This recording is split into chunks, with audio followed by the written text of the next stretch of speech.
शनिदेवांच्या नजरेतून कोणीही सुटत नाही. महाराष्ट्रातील साताऱ्याजवळचं एक लहानसं गाव करंजे. गाव शांत होतं, पण त्या शांततेच्या मागे अनेक हमराटे दडलेले होते. कारण त्या गावात राहत होता राघव देशमुख सावकार. पैसा, ताकद, ओळखी आणि सत्तेच्या माज. त्याच्या दारात रोज लोक रांगेत उभे असायचे. कुणी मुलीच्या लग्नासाठी पैसे मागायला, कुणी पिकासाठी, तर कुणी आजारपणासाठी. राघव पैसे द्यायचा, पण त्याच्या पैशाला दया नव्हती. व्याज इतकं जास्त की माणूस आयुष्यभर फेडू शकणार नाही. कागदपत्रांवर अंगठे घ्यायचा आणि वेळ आली की जमीन ताब्यात घ्यायचा. त्याचं एक वाक्य गावात प्रसिद्ध होतं, माझ्यावर देवाचंही काही चालत नाही. गावात एक प्राचीन मंदिर होतं, काळ्या दगडात कोरलेलं. त्या मंदिरात विराजमान होते न्यायाचे अधिपती शनिदेव. शनिवारी गावकरी तेल घेऊन यायचे, नम्रपणे प्रार्थना करायचे, पण राघव तो मंदिरासमोरून जातानाही डोळे वर करायचा नाही. एका वर्षी गावात दुष्काळ पडला. पिकं जळून गेली. लोकांनी राघवकडे हात जोडले. व्याज थोडं कमी करा, मुदत वाढवा. राघव हसला. व्यवहारात भावना नसतात. त्याने 3 कुटुंबांची जमीन जप्त केली. त्या रात्री त्या कुटुंबातील वृद्ध आई मंदिरात जाऊन रडत म्हणाली, देवा, न्याय दे. त्या रात्री पहिल्यांदाच राघवला विचित्र स्वप्न पडले. आकाश पूर्ण काळं, वारा थंड, दूरवर एक कावळा बसलेला, त्याच्या डोळ्यात चमक. अचानक एक गंभीर आवाज, कर्माची वेळ आली आहे. राघव दचकून उठला. घामाघूम झाला होता, पण त्याने ते स्वप्न दुर्लक्ष केलं. काही दिवसातच संकट सुरू झाली. त्याचा सर्वात मोठा व्यापारी व्यवहार अचानक फसला. लाखोचं नुकसान. मुलगा अचानक आजारी पडला. डॉक्टर कारण सांगू शकत नव्हते. घरात रोज भांडण. शांतता नाहीशी झाली. गावातल्या एका ज्योतिषाने पत्रिका पाहून सांगितलं, तुझ्यावर 7.7 सुरू झाली आहे, काळजी घे. राघव पुन्हा हसला. मी नशिबावर विश्वास ठेवत नाही, पण आत कुठेतरी भीती घर करू लागली होती. एका शनिवारी रात्र उशिराची. राघव एकटा चालत होता. अचानक त्याचा पाय घसरला आणि तो थेट मंदिराच्या पायऱ्यांवर कोसळला.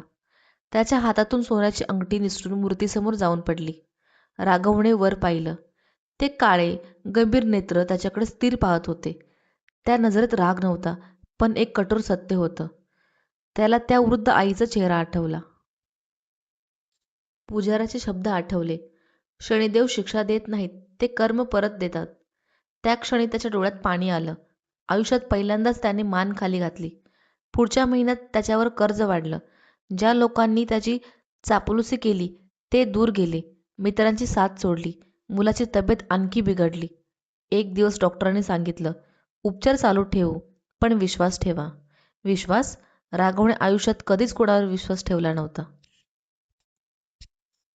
त्या रात्री पुन्हा स्वप्न पडलं. तोच काळोख, तोच कावळा, पण यावेळी आवाज स्पष्ट. अहंकार मोडल्याशिवाय शांती नाही. दुसऱ्या दिवशी राघव मंदिरात गेला. गावकरी आश्चर्यचकित झाले. तो शांतपणे बसला. प्रथमच त्याने स्वतःकडे पाहिलं. त्याने किती जणांना रडवलं होतं, किती कुटुंब उद्ध्वस्त केली होती. त्याच्या डोळ्यासमोर त्या 3 कुटुंबाचे चेहरे आले. तो उठला, घरी गेला, कागदपत्रांची पेटी उघडली आणि निर्णय घेतला.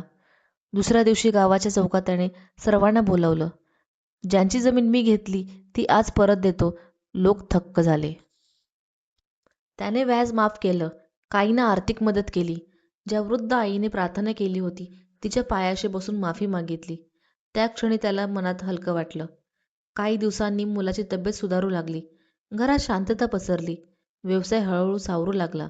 राघव आता दर शनिवारी मंदिरात जाऊन तेल अर्पण करायचा, पण भीतीपोटी नाही, तर कृतज्ञतेने.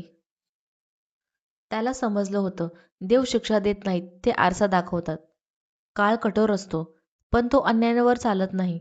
अहंकार जितका मोठा तितकं पतन वेगवान. शनिदेवांची 7.7 ही शिक्षा नाही, ती जागृती आहे. ती सांगते, थांब, स्वतःकडे बघ आणि मार्ग बदल. आज करंजे गावात राघवचं नाव वेगळ्या अर्थाने घेतलं जातं. तो आता सावकार नाही, तर सेवाकार आहे. मंदिरात दर शनिवारी तेलाचा दिवा लावताना तो मनात एकच प्रार्थना करतो, देवा, मला न्यायाच्या मार्गावर ठेव. कारण सत्य एकच आहे, कर्माचं फळ मिळणारच. आज नाही तर उद्या.